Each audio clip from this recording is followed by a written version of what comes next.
12ই ফেব্রুয়ারি জাতীয় নির্বাচন, হাতে সময় মাত্র 1 মাস। ঠিক এই মুহূর্তে এসে বাংলাদেশ জামায়াত ইসলামী এমন এক চাল চালল যা দেখে রাজনৈতিক বিশ্লেষকরা নড়েচড়ে বসতে বাধ্য হয়েছেন। 4 জানুয়ারি বৃহস্পতিবার জামাত তাদের জাতীয় নির্বাচন পরিচালনা কমিটি পুনর্গঠন করেছেন।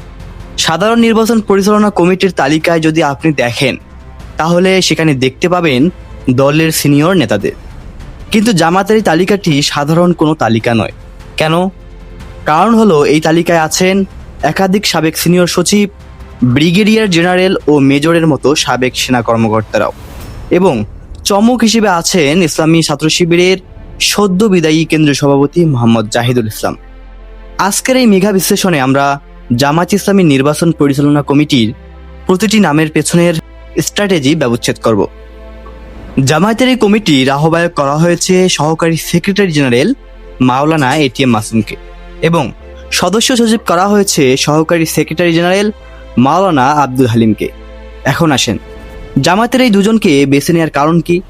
কারণ হলো তাদের সাংগঠনিক হার্ডলাইনার ইমেজ এবং তৃণমূলের সাথে কানেকশন।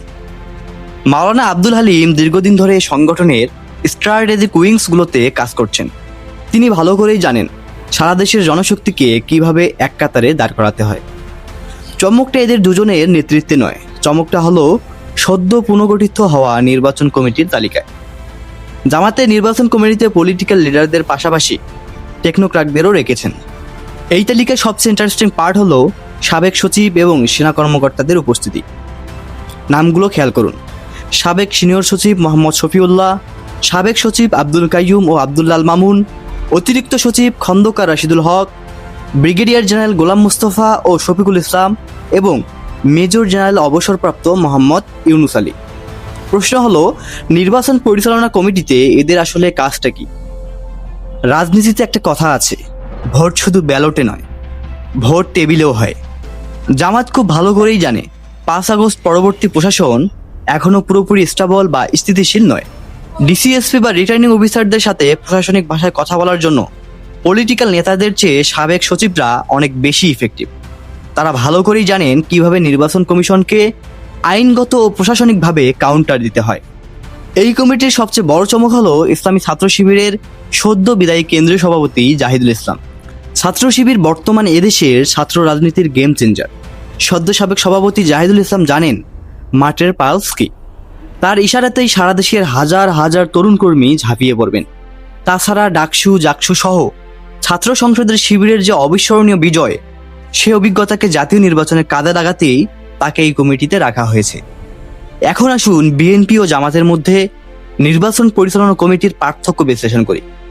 বিএনপির নির্বাচন পরিচালনা কমিটি আর জামাত ইসলামের কমিটির দিকে তাকালে একটি গুণগত পার্থক্য লক্ষ্য করা যায়। বিএনপির কমিটিতে মূলত রাজনৈতিক নেতারাই থাকেন, কিন্তু জামাত তাদের কমিটি করেছেন বহুমাত্রিক। জামাতের এই কমিটিতে আছেন আইন বিশেষজ্ঞ, ডাক্তার, ইঞ্জিনিয়ার, আমলাসহ আরও আছেন সাবেক সেনা কর্মকর্তারাও। এটাকে বলা যেতে পারে একটা কমপ্লিট প্যাকেজ।